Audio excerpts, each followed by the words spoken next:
डरने की क्या बात है, हरियाणा युवा कांग्रेस आपके साथ है। 4.5 फुट के वीसी साहब, छोटी सी हाइट है, स्विफ्ट के अंदर चुपके से बैठ के जाने लग गए। सबसे पहले तो वाइस चांसलर साहब या तो जल्दी से जल्दी वो समस्या सुलझाई जाए, नहीं तो वो दिन दूर नहीं जब हरियाणा युवा कांग्रेस आकर आपके कमरे का जिंदा तोड़ के वाइस चांसलर की कुर्सी निकाल के क्लासरूम में रखेगी और वहां पे स्टूडेंट्स को बिठाएगी।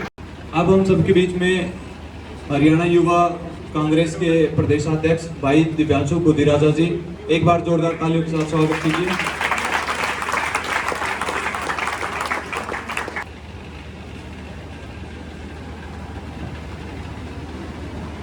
सबसे पहले आप सभी साथियों को हरियाणा युवा कांग्रेस की टीम की तरफ से नमन करता हूं, और जिस प्रकार से आप हौसले से पिछले 12 दिनों से इस वाइस चांसलर के नाक में नथनी डालने का काम किया, आपके हौसले को मैं सलाम करता हूं, इस्तेकबाल करता हूं। अभी एक नारा लग रहा था कि डरने की क्या बात है, यूजी पीजी साथ है, तो उसमें मैं एक ऐड करना चाहूंगा, डरने की क्या बात है, हरियाणा युवा कांग्रेस आपके साथ है।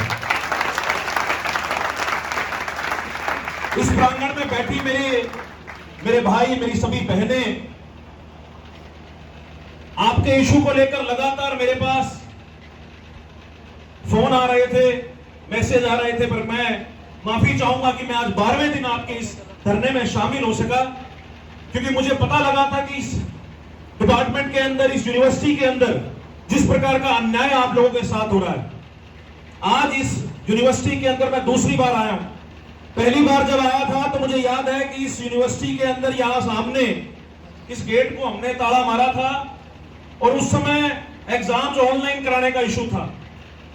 आपके ही छोटे भाई बहन, उन्होंने जिद करी कि सर हमारी एग्जाम्स जो है ऑनलाइन होने चाहिए, क्योंकि हमारी पढ़ाई भी ऑनलाइन हुई है। तो उस समय मुझे याद है कि सुबह आए थे हम, लगभग 10-11 बजे, बारिश हो रही थी उस दिन।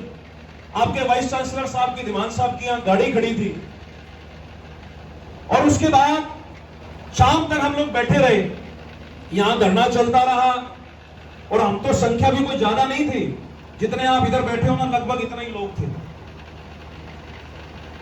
और मैं आप में से सभी को पता है कि शाम को जो वाइस चांसलर साहब चुपके से, क्योंकि आपके वाइस चांसलर को मैं जानता हूं, इनको मैं पुराना जानता हूं, इनकी जड़ें जानता हूं। आपके वाइस चांसलर साहब उस दिन हमारे धरने पे, हम यहां बैठे थे, यहां सीआईडी के भी साथी मौजूद हैं, वो भी जानते हैं इस बात को, कि चुपके से एक स्विफ्ट गाड़ी के अंदर, छोटी सी तो हाइट है उनके, 4.5 फुट के वीसी साहब, 4.5 फुट के वीसी साहब, छोटी सी हाइट है, स्विफ्ट के अंदर चुपके से बैठ के जाने लग गए, क्योंकि हमने गेट बंद कर रखा था, और उनकी गाड़ी के चारों तरफ बैठे थे कि वीसी साहब हिलने नहीं देंगे जब तक ये मांगे नहीं मानोगे। और जैसे वीसी साहब जाने लगे, वीसी साहब को वहीं घेरा उस स्विफ्ट के अंदर, उनको गाड़ी में नहीं चढ़ने दिया, और वहीं नारेबाजी शुरू करके, और उनको ऐसा सबक सिखाया कि घंटे के बाद वीसी साहब को फैसला भी वापस लेना पड़ा, और वो पेपर भी ऑनलाइन हुए, और वो नोटिफिकेशन भी। तो दोस्तों, मैं आपको सिर्फ ये बात इसलिए बता रहा हूं कि आप 12 दिन से बैठे हो, घबराने की बात नहीं, हौसले से काम लो, हम आपके साथ खड़े हैं, हर तरीके से खड़े हैं। और जिस प्रकार से समस्याएं, मेरे पास एक लेटर जिसमें आपकी मुख्य समस्या है, जो एक स्टाइफंड की समस्या है, जो पीजी और यूजी के जो फाइनल ईयर के स्टूडेंट्स हैं, पीजी के जो 3 साल के हैं और यूजी के जो फाइनल ईयर के हैं, उनका स्टाइफंड का जो इशू है, जिस प्रकार से अलग यूनिवर्सिटियों में, दूसरी यूनिवर्सिटियों में सेम कोर्स में उनको 17,000, 17,500 यूजी में स्टाइफंड दिया जाता है, और आपका भी एडमिशन नीट के थ्रू हुआ है, ये भी सरकारी संस्था है, आपको वही स्टाइफंड 10,000 दिया जाता है। तो ऐसा भेदभाव श्री कृष्ण आयुर्वेदिक विश्वविद्यालय के विद्यार्थियों के साथ क्यों? पीजी के विद्यार्थियों को 70,000 से ज्यादा का स्टाइफंड दूसरी यूनिवर्सिटीज दे रही हैं, तो यहां की यूनिवर्सिटी को, इस यूनिवर्सिटी क्यों पीजी के विद्यार्थियों को 39-40 हजार का स्टाइफंड दे? आज ये सवाल वाइस चांसलर साहब से हम पूछ रहे हैं, और बड़ी हैरानी हुई मुझे। तो ये 2 मुख्य मांगे पता थी, क्योंकि ट्विटर के ऊपर, सोशल मीडिया में ये सारी चीजें चल रही थी, पर अब जब मैं आया हूं तो मुझे पता लगा कि यहां पर एक बेसिक एमिनिटीज के नाम पर भी कई क्लासेस के अंदर बैठने की व्यवस्था नहीं है। इससे शर्मनाक कुछ नहीं हो सकता। हरियाणा जैसे प्रदेश के अंदर इतना अच्छा एक आयुष का इंस्टीट्यूट हो और उस इंस्टीट्यूट के अंदर प्रोफेशनल कोर्सेज के स्टूडेंट्स के लिए अगर बेंच की भी फैसिलिटी नहीं है, तो ऐसे वाइस चांसलर, रजिस्ट्रार, ऐसे प्रशासन को डूब के मर जाना चाहिए। जहां प्रदेश का भविष्य तैयार हो रहा है, आप लोगों ने एक साल, दो साल, तीन साल लगाकर आने वाले समय में हरियाणा के अलग अलग कोनों में जाकर, दूसरे प्रदेशों में जाकर हेल्थ लाइन के अंदर लोगों की सेवाएं करनी है। आप डॉक्टर्स बनेंगे। और अगर ऐसे लोगों के लिए भी ये सरकार बेसिक जो नीड है, बेंचेस वगैरह भी अगर ये सरकार नहीं प्रोवाइड कर सकती, तो ये बड़ी हैरानजनक बात है। जहां ओटी के अंदर प्रॉपर कह रहे हैं, लाइट में नहीं है ऑपरेशन थिएटर के अंदर, इमरजेंसी कहने को इमरजेंसी है, इमरजेंसी के अंदर कुछ भी इस तरीके की फैसिलिटीज नहीं है।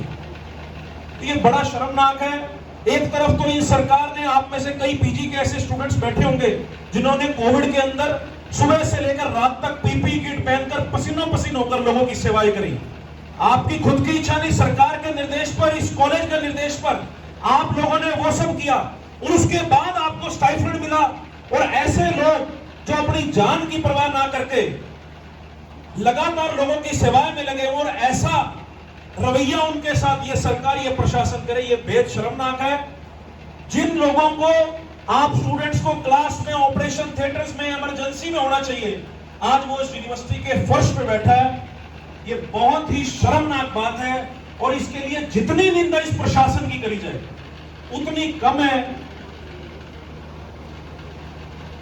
मेरा तो आप लोगों से यही आश्वासन है, क्योंकि यहां यूनिवर्सिटी प्रशासन के भी इक्के दुक्के कोई लोग बैठे होंगे जो हमारी बात सुन रहे होंगे।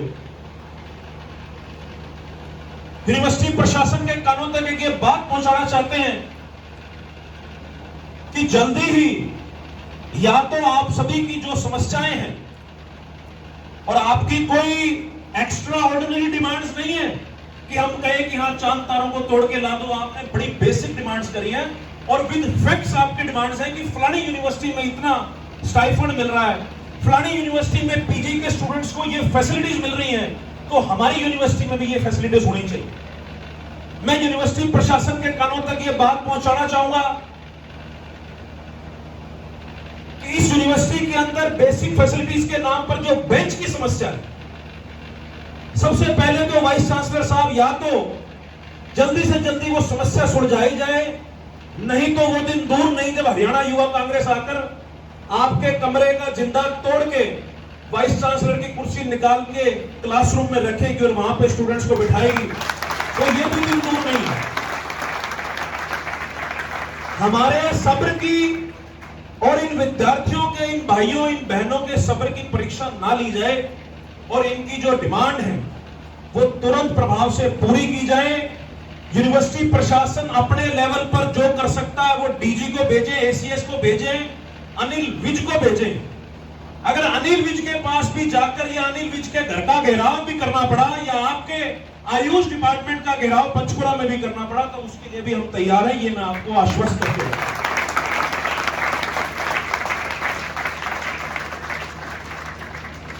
मैं फिर से आपके हौसले को, आपके जज्बे को, आपके जुनून को सलाम करता हूं कि आप लोग 12 दिन से डटे हुए हो। वर्क सस्पेंड है, क्लास सस्पेंड है, पर आपका हौसला शिखरों पर है। इसे इसी तरीके से बनाए रखना।